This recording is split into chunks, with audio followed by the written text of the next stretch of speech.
Hello, Jeff Hall. How are you? I'm good, Massé. How are you? I'm great. This is a little bit of an experiment. We're broadcasting live on both YouTube and Facebook simultaneously for the first time. Can you hear me? Still hear your music. Oh yeah. How's that happening? Oh, it's nice. Yeah, that's bad. Hello. Oh, now is that better? Yeah, that's better. Okay, sorry. Yeah, it was the Facebook. Yeah, it was the Facebook music. Yep. Sorry. Yeah, a little bit of an echo there. So yeah. So we're doing this on two different sites at the same time, Facebook and YouTube. And like I said, it's a bit of an experiment. But I wanted to do this is something I've been wanting to do, and I wanted to do it, with music. But I thought it'd be good to use you as a guinea pig and try it first with a conversation. I love being the guinea pig. So you are in Salt Lake City. I am. How's Here's the dog. We're trying to get rid of the puppy while we do our broadcast. Go on, buddy. All right. Sorry, I'm in Salt Lake City. Yes. Gotcha. You can adjust him if you want. Cool. And what's the weather like? It's hot and dry. Yeah. This time of year it's in the high 90s, but it's not too humid. So you guys are probably cooler than that, aren't you? You're up a little bit higher than we are. Yeah, we're a little cooler than that. Yeah. Do you get a lot of 100-degree days? We get summer? In Denver here. We get probably maybe a handful each year of 100 days. Yeah. So not too bad. You guys are going. You guys are going on a little family trek tomorrow. We are. We leave early in the morning tomorrow. We go to the Lake Powell National Recreation Area. Nice. So it's Colorado River, the Glen Canyon Dam, Lake Powell. We have a houseboat, so we'll go drive it up the lake for a while, and then you just park it on a beach and kind of camp out. Yeah. Nice. So it'll be good. That's something you guys do every year, right? Yeah. Yeah. My wife's family's been doing it every year since they started filling up the lake, like in the 50s. Nice. So yeah, it's been a tradition for sure. What's that? Oh, we have closed captioning? Is it happening live? Oh, wow. Facebook is doing like real-time closed captioning. Really? Good for you. I'm curious to see what I'm saying. Facebook, I mean. What's that? I know, yeah. Curious to see what I'm saying, yeah. I'll read it later. Mark Zuckerberg is a moron. See if it gets out right. Take that out. Let's see what happens. Suddenly we've lost signal of Facebook. I don't know what happened. The algorithm agrees with you. Cheering. Cool. So so I thought this would be fun to chat with you, and you had mentioned before I've interviewed you once on my live streams. And it does. Mark Zuckerberg is a moron. I see it. In the closed captioning. Right. Nothing personal. Facebook. Yeah. Free speech. Yay. But you'd mentioned before when I interviewed you that it would be fun to have somebody interview me. So I thought it'd be fun if we kind of went back and forth a little bit and just sort of chatted about things and maybe talked about some things that might be of interest to our viewers, and also maybe take some questions from the viewers. I think we can do that simultaneously on Facebook and YouTube. We'll see how that goes, but that's the idea anyway. Cool. So tell me what you've been up to musically lately. Working on the guitar, actually. So after almost 40 years of playing bass, and a lot of people who don't know the difference just assume that I play guitar. And so when I would tell them that I don't, they're like, well, what have you been doing all this time? I said, well, I'm playing the bass. And that leads into a discussion about how different they are. And people, again, who don't know, they're nice people and they mean well, right? But they just don't know. They're like, how different are they? I said, it's not even apples and oranges. It's like apples and elephants. I mean, it's totally different. Everything about it is different. Yeah. So, So for me, it's been fun to learn a completely new skill. My oldest daughter, Jessica, she's wanted to play guitar for a long time. We've had a Yamaha, the most basic acoustic guitar you could imagine in the house for a long time. So We got a guitar teacher. We're into it almost a year, and it's been great. The guitar is such a fantastic instrument. You just sit there and pick and accompany yourself, or just strum it and figure out songs, and I particularly like, and maybe we'll talk about this later, depending upon how technically you want to get in the interview. But I particularly like figuring out what an artist is doing. Mm-hmm. Um, and before you figure it out, it seems mysterious and maybe even a little bit intimidating. And after you figure it out, I mean, 8 times out of 10, you're like, "Well, that's all he's doing. Oh, That's easy. that's easy." So, Yeah, it takes some of the but mystery out of it for sure. and not to put it down or diminish it Yeah. or anything. It's just fun to discover. It's almost like a magician or an illusionist, Yeah. Yeah. Exactly. right? When you kind of see how it's done, and then you can do it yourself. And so anyway, and maybe we'll talk about this later on, because I've got some questions for you about different ways to play chords, and some of your favorite chords, or maybe even your favorite keys, or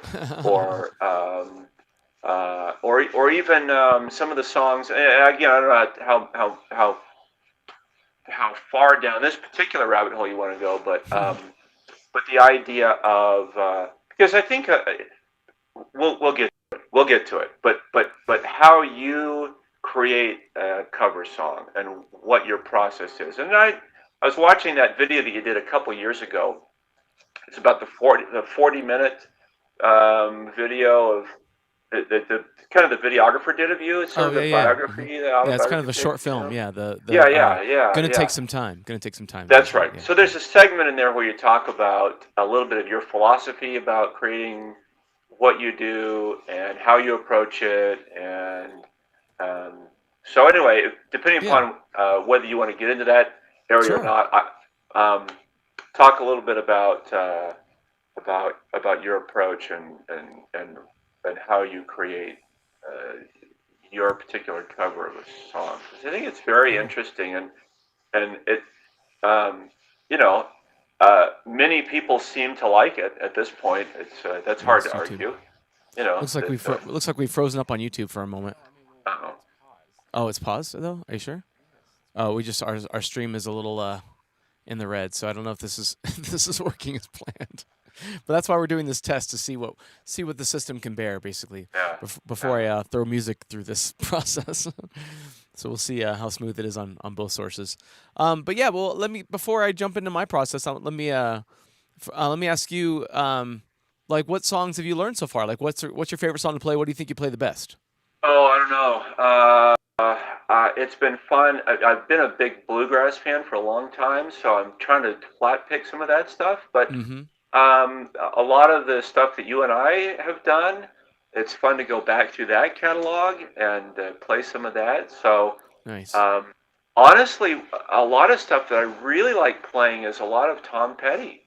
Not that I didn't like it before, but Mm-hmm. it's just fun to play it on the guitar. A lot of Neil Diamond, which is fun to play and sing, because Mm-hmm. you can get a little ridiculous and nobody really holds it against you, um, and some Johnny Cash and but then also some kind of stuff that you and I didn't really do. Some, in addition to bluegrass, some kind of cowboy harmony songs, Mm-hmm. Sons of the Pioneers, Nice. some Hank Williams, not the junior but the senior. Nice. Um, what an interesting guy that was too, man. I don't know if you're familiar with the Not really. biography of Hank Williams. I get into that a little Is he bit. is he one of the guys that went to prison? No, you know what? Okay. He survived his fame for just a few years. I mean, Oh. he burned it up and and killed himself. I mean, Well. just drank himself to. I mean, it became famous in, I don't know, 52, and by 57 he was 58 he was dead. Gotcha. Um, but a tremendous output. I mean, Yeah. Yeah. Yeah. unfortunately, it's not uncommon with artists who discover fame. Yeah. Yeah. Yeah. Uh, massive fame quickly. But anyway, Yeah, not everyone handles it as well as I yeah, have, and you have. indeed, yeah, yeah. Cautionary tale. So What? learn something from some What of was these that? guys. So Oh, okay. was that Sorry. was it a question already? No, no, no. It was just a spurious comment. Was that from a previous thing? Okay, where's the mouse, by the way? Oh, let me see if the comments are working. I'm curious. So yeah, while we were also chatting, I wanted people to feel like they could ask us questions, and we could maybe answer some questions from the audience. So yeah, if anyone has anything they wanted to ask us, let me know.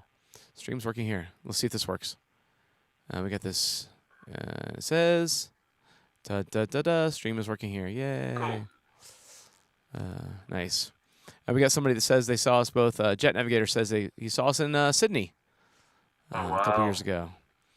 Yeah, that was a fun trip. Oh nice. Oh man, I loved Sydney. I loved all of Australia, but Sydney Talk was. I was surprised talk by about driving on the wrong side of the road in LDA. and going to the little animal reserve. Yeah, well, to prepare myself for driving on the wrong side of the road, you may recall I went for a very long run. Oh yeah, So yeah.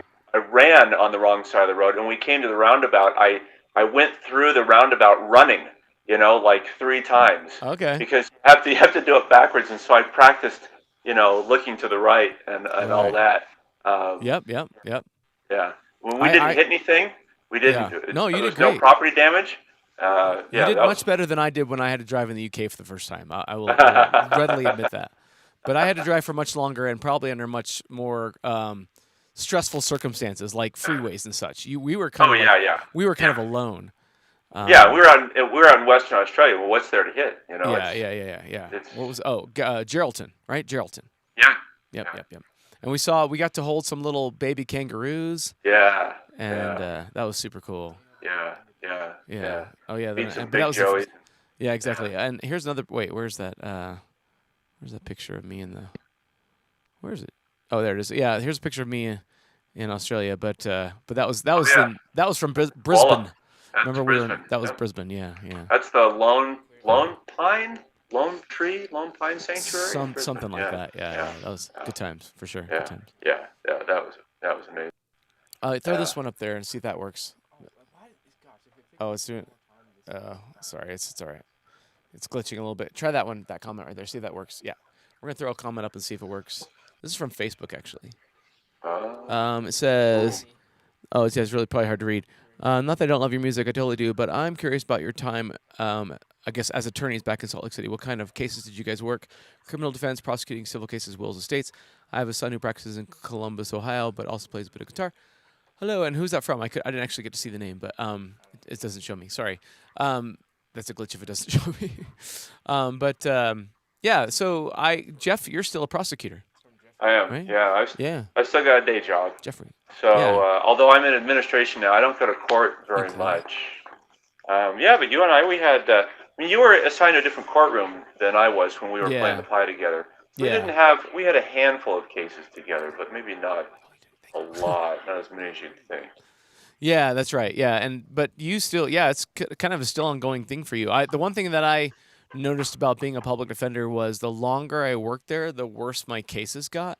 Yeah, yeah. I mean, The it's just better kind of you get, yeah, yeah, yeah. The more you're yeah, trusted with, basically, the more serious yes, and the more yes, the yes, harder to forget they become, and yeah, and all yeah, that good stuff, and yeah. yeah, So so that was so you sort of have a disincentive to stay if you have a low tolerance for that kind of thing, which I kind of think I did. I mean, I think it wore on me after a while, yeah, for and sure. you get sort of the secondary PTSD where you're Yeah, not at the crime scenes, but you're seeing the photos and you're talking to the people who are there, and you're watching the interviews and you're listening to the all that good stuff. So yeah, you for kind of get a sure. second hand, but yeah, Yeah.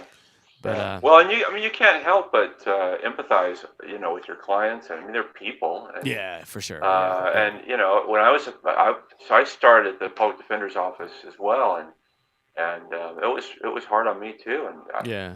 people would say, well, you can't shoulder their burdens, and I was like, well, that's a nice idea, and yet I do anyway. I mean, I know, right?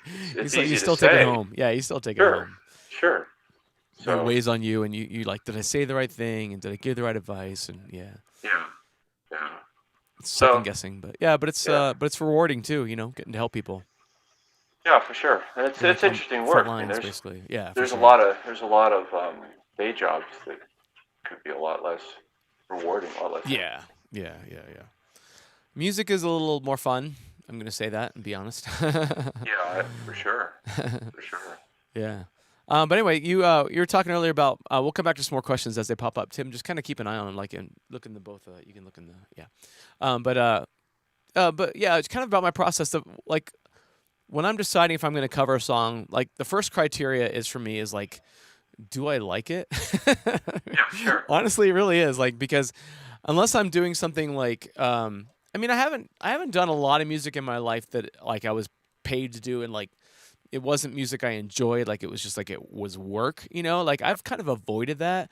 I appreciate that there's a lot of musicians who don't have that luxury. That they're just kind of like they're a great musician and their job is to play whatever's put in front of them, regardless of whether or not they like it or want to. You know, it's just like that's just part of their gig, whatever it happens to be. And so like I've kind of as somebody who's sort of charted my own course, I've kind of gotten to choose my own music, which has been awesome, like my own repertoire. And so that's been my first criteria is usually do I like the song? And secondly, I listen to it and I'm like, well, is it something that I can translate to acoustic guitar? And like there's a couple of things that come into play there. One is like, are there a lot of melodic elements that I cannot do while I'm also doing the rhythmic elements of the song? And like is there too much going on basically that I can't do it all at once? Because my job when I make an acoustic arrangement is not just to mirror the guitar part, it's to mirror the whole feel of the whole song. And Yeah, so like, so I have to decide like is there something that's happening in this song that I cannot convey in a solo acoustic arrangement, either due to the limitation of like there's too much happening at once or the limitations of my personal abilities as a guitar player. I mean, that comes into play too. Like I'm like, well, if I were really super awesome at guitar, I could probably make this work, but like with what I'm dealing with, it's just like it's not going to happen. so And so let me there's ask you about that. Let me yeah, ask you go about ahead. that just real quick. So, can you think of a song where you liked the song and you thought this could work on acoustic guitar, and you tried it out and it just did not work? And then conversely, was there a song that you really liked that you were skeptical it was going to work, and when you played it, you found that it did work? That it surprised you, like either way, where you thought it was going to work and it didn't, or you didn't necessarily think it was going to work and it did. Yeah, I was Can gonna. you think Let me, of it? let me pull up my playlist on my phone and just like to give you some examples of. Well, like, okay, here's an example of a song that would not work on solo guitar for me. Okay, "Clocks" by Coldplay. Mm-hmm. Okay, Right. because it's got that melodic element that just Yeah. repeats so much, and it's so distinct that you could kind of like the only way that I could get away with this doing that song was if I played it once at the beginning and then I just got away from it and just kind of like went to a rhythmic strum of the same chord changes and Yeah. got away from that little melody because the arpeggiated da na na da na na da na da na na you couldn't just keep doing that while you're playing guitar and have it make any sense as an acoustic arrangement unless you were just kind of doing something completely different, but you would lose the feel of the guitar because most of the rhythm is coming from the bass and the drums, Yeah. that just kind of pounding. And Yeah. so that's a song that I would only do if I had somebody playing along with me, like on piano. And that's actually a song that Timmy's probably gonna. Tim here is sitting next to me. You want to say hi? You can lean in and just say hi. Can you lean all the way in? There he is. Anyway, Tim's learning some piano, so he might help me out on that. Another song that like recently I started doing "Take on Me" by Aha, but I've mostly been doing it when Rock is with me because he plays the main melody riff on guitar while I'm playing the chord changes. So it's like doing it by yourself, you kind of lose something, and so that song's just right on the edge of something I would consider acceptable, because like when you have a melodic element that's such a memorable like primary element of the song, it's hard to just like get away from it and not have people go, "Oh," you know what I mean? Or Yeah. like think that or like have me assume that they're going, "Oh," in their heads. Sometimes you can get away with stuff. Like I think like we clearly got away with some stuff in Africa. We didn't do the little, dun dun dun dun dun dun dun da da da da da da da. Like we didn't do that whole little arpeggiated like riff. I just kind of strummed through it. So sometimes you can simplify things and get away with it. Like if it's not quite as essential to the song itself. But yeah, so like the second question I always ask is like, can I do it? Can I translate it to acoustic guitar?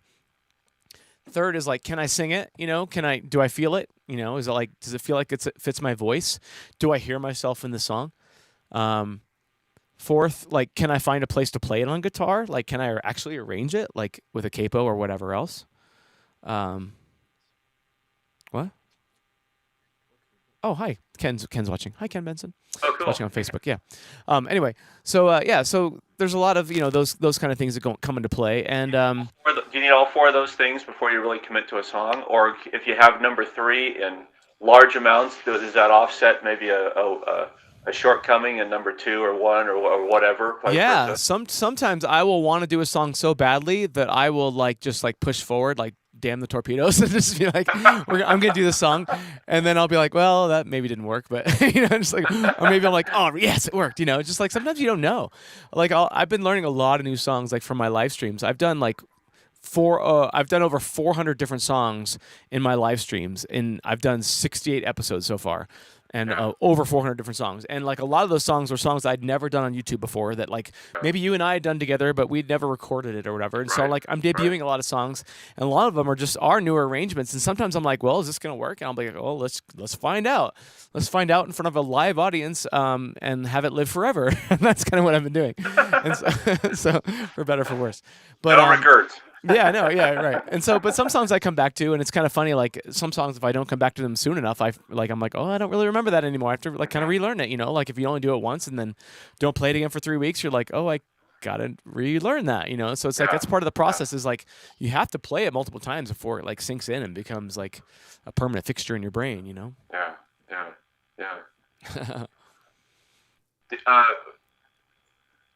Was there a song that you and I used to do that we didn't? We only tried it a handful of times, or it never really engaged that you'd wish we'd done, or that you wish I had learned, or I can think of one or two. Yeah, what do you think? Starman. Oh, Starman. Yeah, I do that regularly now. Like I've got that down now. Yeah. Like yeah. I cannot avoid that song. Yeah, No. that's such a great song. And you and I did it a handful of times, but it never really. Yeah, it never coalesced. Yeah. Well, my good friend Raymond Crisp is one of my regular viewers of my live streams, and he requests that regularly. So I've gotten lots of practice of playing Starman. But I remember when we used to do it, like I would jump up to the high harmony, and that was not easy. And then you were singing the melody, which the melody's not easy either. So it's just it was like vocally a pretty challenging song. Just in any register, and then a lot of syncopation, and But I think I could do it much better now than I ever could before. That's been good. Yeah, I've been singing like so much lately. Like my voice, I feel like I've got a lot more just general control over my voice now, just because I sing like regularly. Like I mean, I've never been singing this much. Like I mean, honestly, I've never because I never went on a proper tour where I was singing like 4 or 5 days a week for weeks on end or whatever. I've never done that. I've always just been like kind of a weekend warrior on the gigs, or I record here and there or practice here and there. But like now I'm just singing so regularly that. It's been good.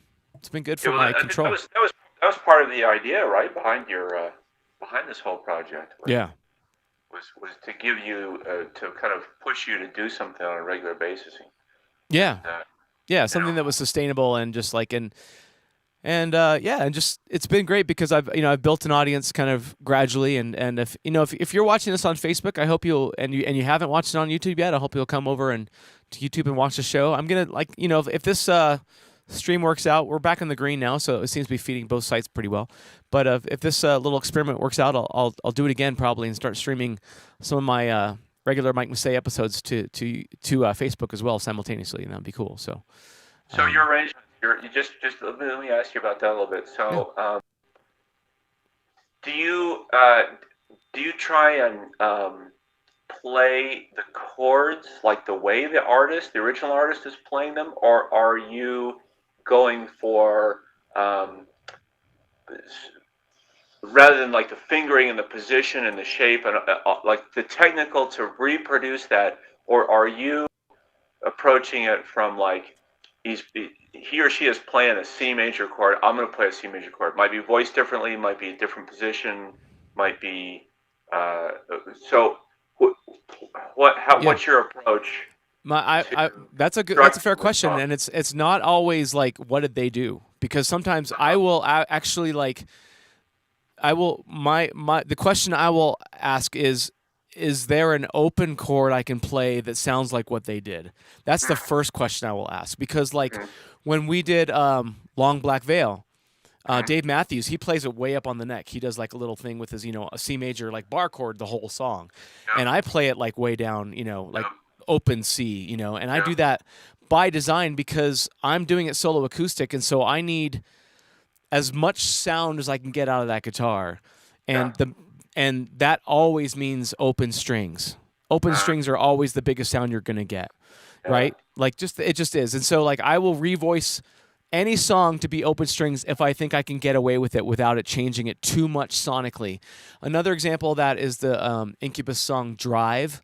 Um, Mm, it's got some kind of like, it's got like, it starts with like an E minor seventh thing, and it's just like he plays it like up on the neck, and he kind of like works his way down the neck, and he ends up like at a C major seven, then like an A sus9 kind of thing.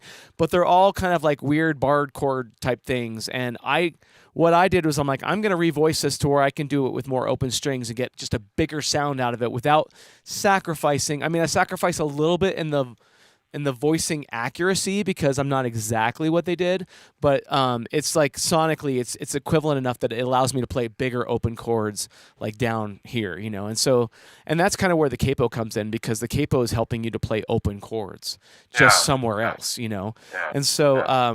so sometimes I will opt to capo a song someplace differently than the original did, like in an example is Sound of Silence. He capos it up higher. He plays it in A minor. I capo it down a whole step lower and play it in B minor because I like doing the doon doo doo doon doo doo doo. Like I have that, like opening up to that. So like sometimes I make decisions that because I'm compensating for the lack of a full band that allow me to play it with a bigger sound. Same kind of thing Right. with like Cats in the Cradle where I kind of voice it differently, but where I could capo it down lower so I get kind of a bigger sound. It's always it's always good to play as low down on the neck as you can because the more like low bass notes you can incorporate into your sound as a solo acoustic artist, the better. So as the higher you capo up, you're giving up some low end. And so you have to kind of take that into account. You don't want to go higher than necessary unless you're just trying to create a completely different kind of like higher sound, like because maybe you're offsetting another guitar player who's not capoed or a bass or Right. whatever. But if you're playing Right. by yourself and you're capoing up, you're giving up low end, as you go. Did that evolve over the years as you were learning and playing, or is that something that occurred to you, at the No, I think those are beginning? I think those are calculations I was always making. Uh Like, huh. yeah, just like kind of along the way. I mean, I think early on I stumbled onto a few arrangements, like in a few like capo placements, just maybe because it was sort of the best thing I could figure out, but it kind of worked. And then like later on when I figured out, oh, this isn't actually what they were doing, I still was like, but I don't care. Like I still like, but I stand by my choice. Whatever. Right. Right. But other times I'd be like, oh no, that's way better. And Right. I'm gonna totally change what I was doing because that's this is ridiculous. What was I thinking? So sometimes I correct myself. When I find out more. But there's a lot of you kind of learn as a guitar player. Like even like if you hear a song in E flat, you're like you should think, oh, I need to tune my guitar down a half step and play that in E. Or if you hear a song in F, you need to think, oh, I need to throw a capo on there and play that in E or E minor. F minor is E minor, whatever. So it's like you start to translate those things automatically. And the one that I've noticed a lot lately that's really interesting to me is there are a lot of songs in the key of E that are just capoed on the second fret and played in D. Yeah. The Beatles used to do that all the time. So like if Yeah. you ever are learning a song that's in the key of E, you should think to yourself like, should I capo this and play it in D? Because like there's a decent chance that that's what happened. Just like Yeah. maybe a third of the time. A lot of times they're playing open chords and a lot of guitar players just never touch a capo, and I get that. So, but there's a whole other class of guitar players, especially like older music, where there's a lot of capoing going on. Our teacher will Hi, Scott. often, if the tune is in A, he'll put a capo on it and play it in G shapes. Yeah, And yeah, oh yeah, for sure. yeah, Yep, just yep, yep, just yep. Like I've just seen a face by the Beatles. That's capoed second fret, played in G. It's an A. yeah. And I'm looking through you is like capoed. I don't know. That's in maybe capoed first fret, but played in G. Instead of yeah. So Yeah. like there's a lot of that goes on. Yeah. Like Norwegian Wood is an E, but it's capoed on the second fret, played in D. Yeah, I Same, did same. was working on that the other day. Yeah, Yep. yeah. Same thing with Nowhere Man is capoed second fret, played in D, but it's an E. Yeah, there's a lot of like Beatles capoing that I just never even like realized. I'm like, oh, they capoed a lot. Which is cool. Yeah, They should yeah, yeah. have.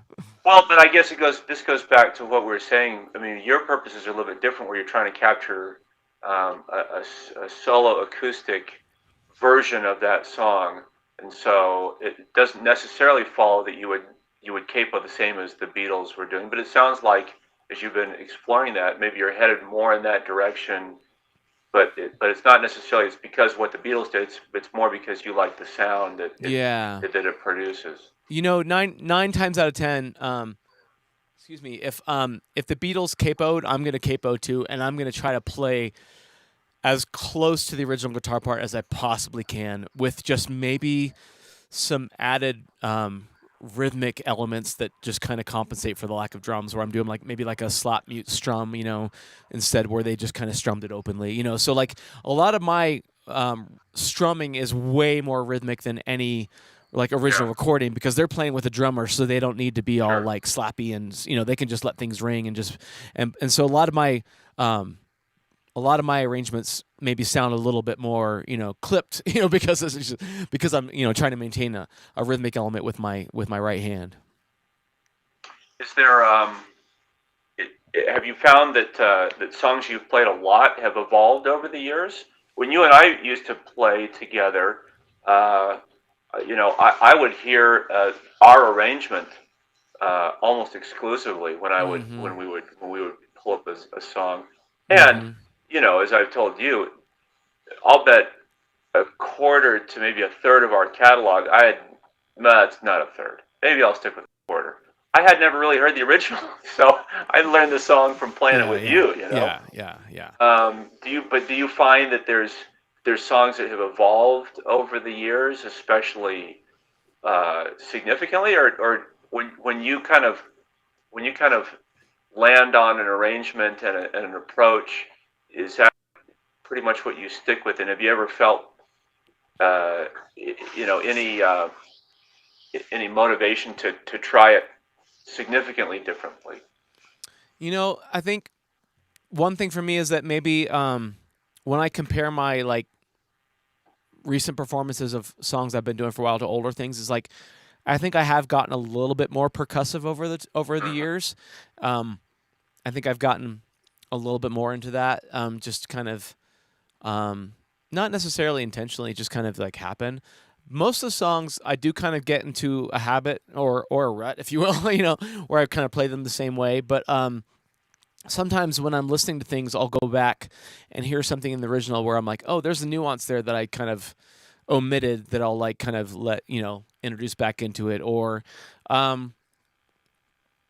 I won't mention names, but there's a couple of chords out there, maybe one or two chords out there from our whole YouTube Pi catalog that I have now corrected, where I'm like, okay, that maybe should have been a major seven or a seven chord instead of a minor or whatever, like where, there's a couple like little, gray areas where it could have gone either way. And there's like a couple of harmonies out there that I'm like, okay, maybe I'm like, there's, like I remember I got one comment, somebody corrected me on one note of Scarborough Fair, where I had ended up on a unison with Sterling, where there wasn't a unison. I was supposed to drop down below him, and I didn't realize that. I'm like, oh, the harmony actually drops down below. Anyway, so like somebody pointed that out to me, and I'm like, oh, that's right. And so like I try to like sing that right whenever I don't sing that alone.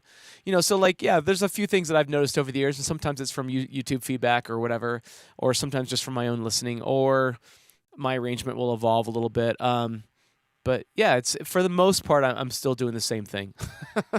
There's a few sort of hard and fast rules, like you're not going to change the lyrics. Right. Oh yeah. It's like non-negotiable. So you're not going to change lyrics. Not intentionally. let's qualify that, please. Right. I will not intentionally change any lyrics. Yes. Yeah. If we left out a verse, we're not trying to make a statement about that. Sometimes I will sing all the words, but maybe not in the same order that they were originally presented. And if it's like a, generally like a C chord or an A minor or whatever, in the chord progression, you're going to honor that too. Yeah, I'm not jazzing it up too much. That's a question, right? I mean, Right, right. are you adding extra Like harmonics? bits to it, Not or yeah, generally. No, not generally. No, yeah, yeah, it's rare that I would say, they should have done that there. I'm gonna do it anyway. It's really rare for me to do that yeah, because like yeah, the idea behind this whole project is like I'm picking songs that I think are just like pretty near perfect, and I don't like think I can improve upon them, and I'm not gonna try. So I'm just gonna kind of present it as is. I mean, there's sometimes I'll end things differently, if it faded out, or I'll just like yeah. this is a better ending or whatever, or shorter ending. I'll truncate things, but. I generally kind of stick to the script. You feel like you're changing the song enough and just putting it in that acoustic solo acoustic format. You know what I mean? I mean, it's different enough because look, if somebody wanted to hear the song exactly the way it is, you just go play the record. I know. Right? Well, So the reason I laugh is because like if if I just sit there and like I'm gonna do this exactly like the original, I'll still get comments that say, "I love how you put your own spin on it." Like, yeah, dang it! I wasn't trying to put a spin on it, but okay. yeah, yeah, yeah. So yeah, Yeah. it's kind of inevitable that it's just gonna come through the Mike Massé filter and just kind of sound like me in its own way.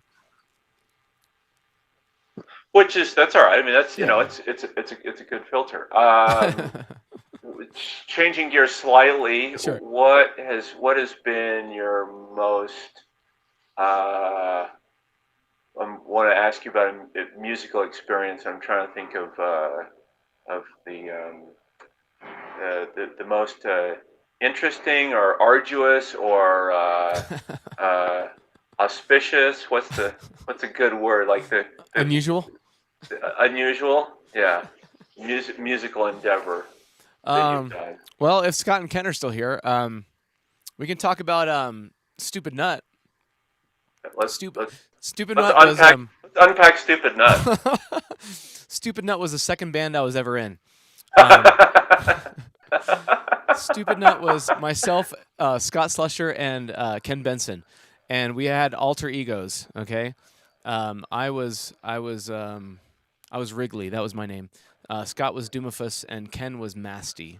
And the point of this band was we everything we did was completely improvised, and we played instruments we didn't know how to play. Oh yeah, Okay, so like I would play drums, or yeah, bass or whatever, yeah, and like Scott and yeah. Ken would sing traditionally, and one of them would play keyboards, and we would literally just hit record on the tape recorder, like a cassette recorder, literally, and we would just kind of like we would think of a song title, and then we would just go, and whatever happened, and we have Fantastic. literally albums, we have entire albums of this stuff, like You still 5 or have it? 6. Oh yes, and you will never hear it. It will never be heard. It will die with I you. don't No, know, man. it's I'm smelling a financial opportunity. I'm smelling a yeah, high bidder.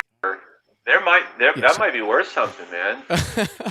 Well, I will tell you one thing. That our sort of our greatest hit, I guess you could say, our most yeah our greatest hit was a song called Slurpee, and Scott sang lead on that, and we did violate one rule of that, and that I did play keyboards on Slurpee, and I was sort of the keyboard player in the band, so that was kind of breaking the rule, which is maybe why it's one of our better songs, is because it holds together musically in certain ways. But yeah, Scott improvised the lyrics and the melody, and it's a lovely little ballad called Slurpee, and so You've that's one got of my it. favorites. Well, so just Yeah. think about that idea of maybe some Monetizing Stupid Nut, yeah. releasing it on iTunes.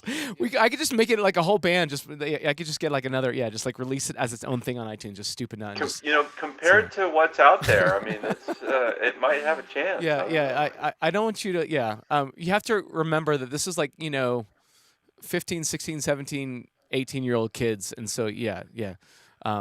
I I'm don't. counting I'm on not. that. Yeah. Yeah, I'm not trying to oversell the quality here. I mean, No, there's. no, I get it. I get it. I get it. But it Sounds was like it was. sounds like it's We would authentic. listen to it a lot, and we got a lot of enjoyment out of listening to it, because and a lot of inside jokes, and just like a lot of, and we would make references to other songs. Like there would be quotes that would come in and out and stuff. It was fun. It was all in I good like fun. could see mounting a campaign to release Free Release the stupid tapes. nuts. Yeah, free stupid Release, release nuts. stupid. Yes, we did do. I will say that we did write a couple of actually original songs together that we were like took more seriously, and where we were actually playing our own instruments. And Scott wrote and sang both of those. Like he sang the lyrics and wrote both of those. And those were under the band called we call ourselves Stupid Not because we were trying to be more serious. So Stupid Not had actually like anyway, but good times. So, what about you? What was your most unusual or interesting musical Well, collaboration? it was actually I was thinking of something different. It was the time that I built a pipe organ in my apartment in college. Oh, yes. Um, I don't, did you ever see that? Did you ever see that instrument? I don't think I saw it in its finished form. Yeah. Well, I don't Maybe know I if don't it know. ever Maybe I really did. I don't know actually. completely was finished. Okay. Those are kind of evolving projects. It took up almost the entire front room though, and my roommates were seemed to be cool with it. I Nice. guess it was kind of a Nice. novelty. You could invite Is this girls when over. you lived around the corner from me? Yeah, Okay. Okay. yeah, yeah. It Right was on. probably an 800 square foot apartment. I mean, it was only maybe 4 weeks of pipes, but had a Okay. console in there and a Okay. blower and yeah, the Well, maybe I Winchester did see whole it then. thing. Maybe I was just imagining something larger than it was. But yeah, I I mean, remember seeing some organ type yeah, device. yeah, yeah, yeah, yeah. This probably had about 300 pipes in it Right or on. so, something like that. But actually, your story of Stupid Nut reminded me of. So every semester in college, I played in at least a jazz combo. So I played bass in a jazz combo, and sometimes with 2 or 3 semesters, I played with a couple of the big bands on campus. But the combo would be piano, bass, drums, and then maybe a trumpet, maybe a sax player. 1 year we had like a trombone. So just a small group. Nice. Everybody in the jazz program pretty much would play in a combo. And so one semester, uh, the combo I was playing in, everybody picked a different instrument. And so we had a guy that was a great trombone player, and he played drums. I played piano, which was not completely foreign to me, although I Yeah. had no Yeah. idea how to play jazz piano. Yeah, well, Um, people haven't really heard you play. I mean, you're definitely a competent player. well, thank you. Sure. So at the end of the semester, we would have a master class with the whole jazz program, and so we all got up on stage, and the faculty was there, and the students were there, and everybody like sat down at the wrong instrument. So I'm at the piano, the trombone player sitting at the drums, and remember the director of the program, he was like, "This should be interesting." And but it was Mm-hmm. fun. It was challenging to work on something that was not your own instrument. It was very um, you did not feel at home, but it was but it Right. was something that you had to work at. That's one of the reasons why I liked working on guitar so much. Is it's been a challenge. I've had to go back to zero, and start from the very beginning. And that's been really fun to make a lot of progress. And it's been sort of Um, a family thing, right? Yeah, so like I mentioned, Jessica, she's playing too. She Yeah, that's uh, awesome. she loves fingerstyle. I'm more of a flat picker and then just strumming chords too. Nice. We're gonna be on the market for a guitar for like a good instrument for her, something that will Nice. last her for decades hopefully. So I might pick your brain about that. Yeah, I'll probably do the same for Timmy if he sticks with it. Get him a decent Cool. guitar Yeah, eventually. yeah, yeah. Cool. My brother Dave, he's bought and sold more guitars than Right. most everybody else put together. I'm sure So he could. Yeah, he could yeah, set so you we've been straight. talking to him about Yeah. that. But yeah, so yeah, yeah, yeah. But it's been fun. Um, I play with Sterling a little bit actually. Oh, nice. Sterling's here in Salt Lake too, Yeah, yeah. and Sterling has kind of put together sort of a blues band, and we'll play a handful of gigs, in there, and Nice. Dave will join me for that. Nice. Last time we hired a drummer. I should show you. I think I took a picture of this guy's. We gave him a set list.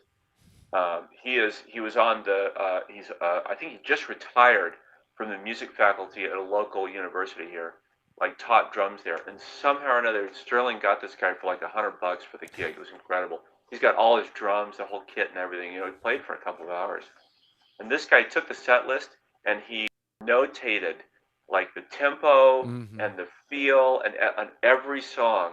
Nice. And this guy just laid it down through the whole gig. Yeah, it was incredible. It was a lot of fun. Awesome. So yeah, me, Sterling, and Dave, and Sterling's son is playing bass a little bit, so I got to play a little bit of guitar, That's a little awesome. bit of keys. Yeah. So I sent you today my all my guitar lessons. Yeah. I got to dig into that, man. Yeah. I have gone back and looked at a bunch of the YouTube videos that you've, not just me and you, but the ones you've been doing with Bryce and with Rock and all those guys. And now I'm watching Left Hand like I've never before. Like, what's he doing? It reminds me. Tell that story of James Taylor's guitar tech. Oh yeah, I know, right? Yeah. So so a mutual friend of mine said that he knows James Taylor's guitar tech, and he had sent him my cover of or our cover of Fire and Rain, and the guitar tech showed it to James Taylor and reported back to my mutual friend that James Taylor thought it was cool that I finger pick at the very intro of the song, and then I switched to like my pick and played the rest with the pick. So it's just like hearing the fact that James Taylor had heard my cover of Fire and Rain, I was just like, it's kind of like mind blowing. Yeah. Or our cover. Well, I like guys that are into sorry? You should have the same reaction. He heard your cover too. Yeah. But guys that are into the technical aspect of, like voicing those chords. You've seen a bunch of the James Taylor's, some of his guitar lessons on YouTube, where he sits down and just like shows you how to play the... No, I haven't ever seen it. Like that's cool. It's super cool. Yeah. That's cool. He just shows you how to voice those chords and how to pick it. Nice. I'll check that out. Talks about it a little bit. Yeah.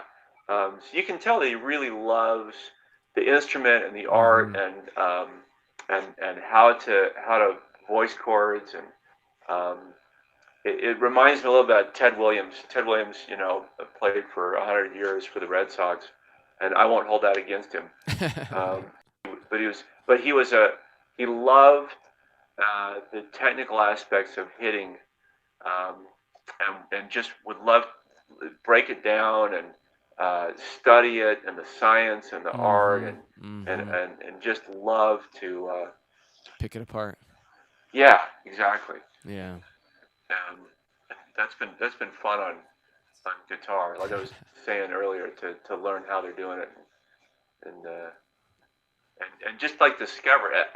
I will stumble into cool voicings all the time. Oh yeah. For sure. Like just laying your hand down, you're like, oh, that's another great one. Then I have to do it 100 times so that it wasn't just an accident. Like it starts to become muscle memory, Well, and that's the other thing about learning. If you learn a bunch of songs, you just like get exposed to a bunch of cool chords just in the process of doing that. It's just like, oh, wow. Or just like ways that things can work together, and you start to see the patterns and. Yeah, it's super cool. Like it's hard. I think that became like honestly like a bit of a stumbling block for me as a songwriter. Was like I had learned so many songs, like everything I was gonna do like felt derivative. I'm like, well, it's like at what point do I diverge from every song I've ever heard or learned? It's just like it and make it my own thing. It's just like just like that quest was just like I don't know. It wasn't something where I was just like I felt like I was just like I really have something to say musically that hasn't been said before, because I was just like I really just prefer to say what other people said and just like what he said, and just like or whatever, or or even using music, like music for me it hasn't been necessarily about expressing my own like voice. It's been more about like just experiencing music from within as a fan, just getting to like recreate that sound is just like that's rewarding on its own. And then just like the fact that other people want to listen, it makes it super cool. And then, and then it becomes this other thing where I'm like, well, I'm just going to share the music I like, and hopefully other people will like it too. And sometimes maybe I'll play a song they've never heard before, but they'll kind of, they'll get it, they'll be like, oh, okay. And it'll be like, or they'll trust me, like they'll become me like, well, Mike, I think Mike has pretty good taste in music. I enjoy the stuff he covers generally. So when he plays a song, maybe it's maybe it's because it's a good song. Maybe I should check it out, or whatever. And I know that my tastes aren't going to line up with everybody. And like even I'm sure I can't even redeem some songs for some people that just like, oh, I can't stand fill in the blank, like the Grateful Dead or whatever, the Beatles or whoever it might be that they somebody can't stand. Like even if I sing it, but there have been people that we've heard, we've seen tons of comments where people are like, it's not everybody, but some people were like, I never even liked the song Africa till I heard your acoustic cover. Or, like they just couldn't get past maybe the 80s, keyboard Yeah. arrangement or whatever, Yeah. So Well, it's an interesting idea to get down to really the essence of the song, and mhm. what if you remove um, what is not necessary, what you're left with is sort of the necessary elements of the song, Yeah. that which makes it what it is, Yeah. and when you deliver it like that, then people Mhm. they can receive it in maybe a little bit different way, where Yeah. it doesn't have as many impediments to it. I don't know. It's Yeah. And so I mean that goes to like I mean that's part of my initial criteria for covering a song too. Like after I get past like do I like it? Like can I cover it? Can I arrangement or can I arrange it? Is like when I listen to a song, I'm like, am I hearing chords? It's just like that's such a basic idea, but like, am I hearing chords? Like, and are they chords where like the other thing that's almost a deal breaker for me most of the time is like if you have the bass doing something really different from the guitar, where you can't like always do that on the guitar where you could play a different bass note than the root or whatever. It doesn't always work on a guitar. And like I don't I rarely do a song if I don't think I can play it by myself. If I think I'm going to need a bass player. Like I just won't even bother to arrange it half the time. But some songs I'll be like, okay, I can pull this off with a bass player. But I much prefer to have a song where I'm like, and so like when the bass and the guitar are doing different like, different versions or different chords or whatever, that's sometimes a deal breaker for me too. So like am I hearing chords and are they like just basic chords that I can do on a guitar? And then I listen to the rhythm. I'm like, okay, can I get this rhythm going? Oh, here's a song that I have yet to satisfactorily arrange acoustically that I always thought that like I probably should be able to.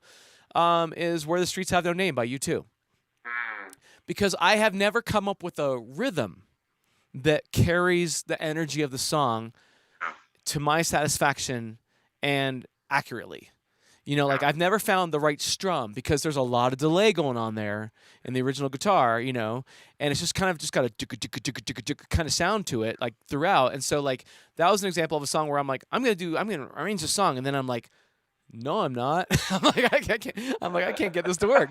So it's like, the chords are easy. It's not the chords. It was just like the rhythm. I'm yeah, like, where is it? yeah, So yeah. maybe I'll come back to it. Maybe it'll like strike me in the middle of the night. Like literally that happened to me one night with Mystic Rhythms by Rush, where I was listening to it and it like struck me in the middle of the night. I'm like, oh my gosh, I need to totally ignore the guitar part.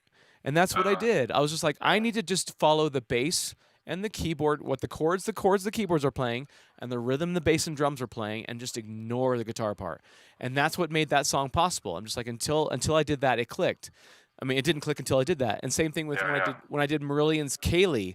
I was like, oh, I need to ignore the arpeggios. I just need to play those as chords, because once you stop to play the arpeggios, you lose the rhythm. You can't keep the rhythm going. You can either go ding ding ding ding ding ding, or you can go dun dun dun dun dun. Like you can't do both.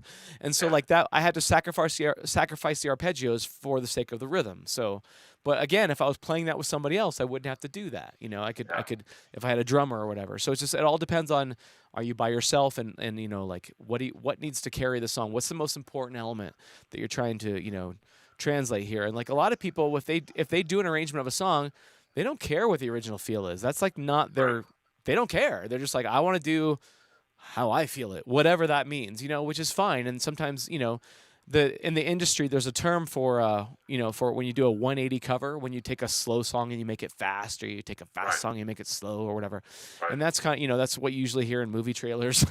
right. Lots of fast songs that are now slowed down and creepy or whatever, you know, but, but that's never been my thing. I'm just like, no, Yeah, I'm like, I want to be like, if you had to send one artist up in in a capsule in to outer space to represent rock music, you could send me because I would sample like so many different artists, like, and you'd hear like you get the gist of it, right? Like, and like I don't want to be like, I don't want everything to sound like me. I want it to sound like kind of like what was happening, what you loved about the song, and like I want to be I want to get out of the way enough that I don't ruin it for you. Like if you like this song, I don't want you not to like my cover. Like that's to me that's the worst case scenario. If somebody liked the original and then they didn't like my cover, I feel like okay, I failed that person.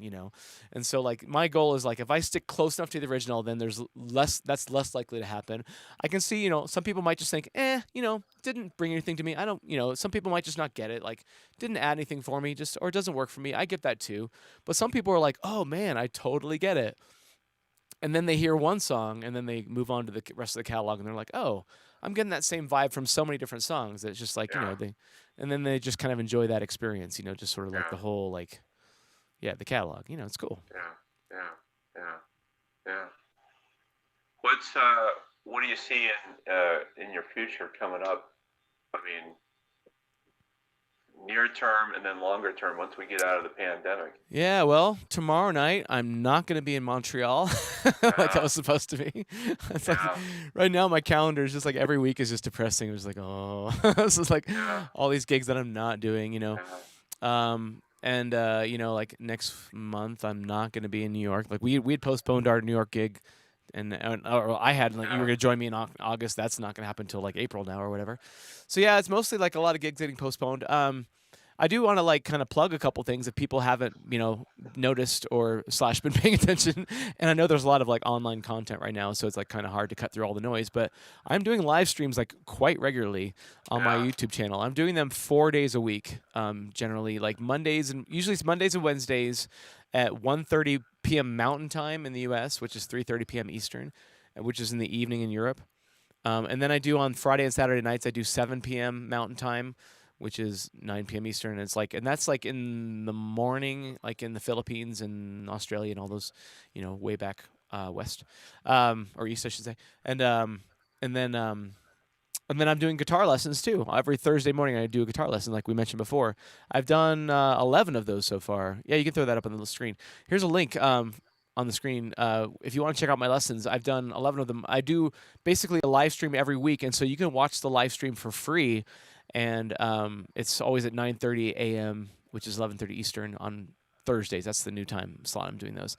And after the live stream, then it's available for purchase as a file. I just send you a Dropbox link for $20. People can send me like a PayPal or Venmo donation, and I send them a link. So if you look at that website right there that's on your screen, there's a list of the 11 previous lessons I've done already, and you can buy them individually. And another thing to note through the Guitars for Vets thing, another thing to note, is it up there? Yeah, try that one. Is oh, whoops. Oh, never mind. If you email Patrick at guitars4vets, the number 4, guitars4vets.org, if you're a U.S. veteran, you can email Patrick, and he will send you a link to that directory of all the lessons for free, because my lessons are free for all veterans, U.S. veterans, forever. So if you're interested in learning how to play guitar, I'm doing that because I want people to reach out to Guitars for Vets, because it's a great organization, and I want to put vets in contact with them because it's a great resource. If you play, you can just contact them and get my lessons. If you want to play, you can contact them and find out where there might be some free lessons in your neighborhood. If you're not a vet and you want to help out, you can offer to teach, like at your local VA. You can reach out and say, hey, I want to be an instructor, and you can help teach vets. Or if you have an extra instrument laying around that you're not using, you can donate it to Guitars for Vets. And if it's like super nice, what they will do is they will take it and they will actually sell your guitar, and they will take that money, and it takes $200 to get a guitar, a vet, and 10 lessons through the program. So they will take that, whatever. If they sell your guitar for $2,000, that'll get 10 students through their program. So, and if you have a piece of crap guitar that just doesn't even work, you can still donate it, and they will literally give it to somebody that will turn it into a piece of art, and they will sell that art to raise money for Guitars for Vets. Cool. So there's lots of ways to help out, and anything people can do to help out Guitars for Vets, I recommend it. They're on Facebook too. I'll take this segment to Veterans Court. So I'm the prosecutor in Veterans Court. Yeah. We started Veterans Court in 2015. Judge Hanson, he asks about you every now and then. Royal Hanson. So, Hansen, big fan of Mike Massé. And we have a couple of vets, and we have a couple of mentors that are veterans who play Nice. guitar. Nice. Yeah, so I will make Yeah. sure that those guys get the Maybe word. if they don't have a Guitars for Vets at the VA in Salt Lake, maybe you can see if they can get one going. I will get Yeah. right on it as soon as I Yeah, get back just to my just cell. get someone to volunteer to spearhead it. They can get in touch with Patrick, and he can tell them what it takes, and kind Cool. of get their own little I charter know a going. couple guys. Yeah. Nice, Yeah, that'd be awesome. Nice. Good deal. Yeah, Cool. yeah. I like to ask you about some of the old folks, but I won't I won't do that publicly. Like, how's Judge Curris doing? Like He's also good. Yeah. Right on. Actually, he's been pulling his hair out. He's the presiding judge now, Oh, and so my sure. job and his job and Rich Marlowe's job has been how to figure out how to get the courts closed down 4 months ago, so we don't infect everybody. And then we've been working on how do we reopen them. We've been doing WebEx and video and prelims by video, sentencing people over the phone. It's bizarre. What was that, You Judge? got a guy I that didn't hear plays that, Judge. What was that? How many years? You're breaking up, Judge. Did you say 5 years? I'm doing how much time? Oh boy. Yeah. It's yeah. That's So it's good times. Yeah. Judge Corus is near and dear to my heart. I spent many hours just in his chambers, just kind of chatting with him and shooting the breeze, and commiserating, and he was always one of my favorite judges, and just one of my favorite people. He when Noah was sick, he gave me a little plaque that looks like almost like old like Catholic iconography, but it was like Noah's Ark, picture of the Ark and everything, and that's still sitting in Noah's room on his desk. Awesome. So super cool. Great. But yeah, so man, it's been great chatting with you. Yeah, it's been a pleasure. Yeah. Let's do it again. Yeah, for sure. Sometime soon. And when things are safe to travel, I'll hopefully make it back to your neighborhood, or at least we'll end up in a city together doing a gig together sometime in the next, for sure. For sure. maybe next year, but hopefully not too much longer. Yeah. And folks, thanks for watching this. I'm gonna, like I said, I'm gonna try to stream to Facebook more often, as long as this worked out okay. And also I'm gonna do some more interviews. I'll have Jeff back on, and we'll do some other chats with some other folks as well. Cool. Good deal. Yeah, and this was just kind of a spontaneous thing because I wasn't sure if it was going to work, so I didn't want to create an expectation, but just kind of went live. But we didn't end up really taking any questions because we were just kind of having a good time chatting with each other. But maybe next time we'll take some questions. Right on. Cool, man. Okay, man. Right, Take care. You want to say bye, Tim? Tim's gonna lean in and say bye. Get out of your way. Bye. Bye, Jeff. And as always, cover your mouth, cover your nose, cover the music, cover the world. Bye. See ya. See ya.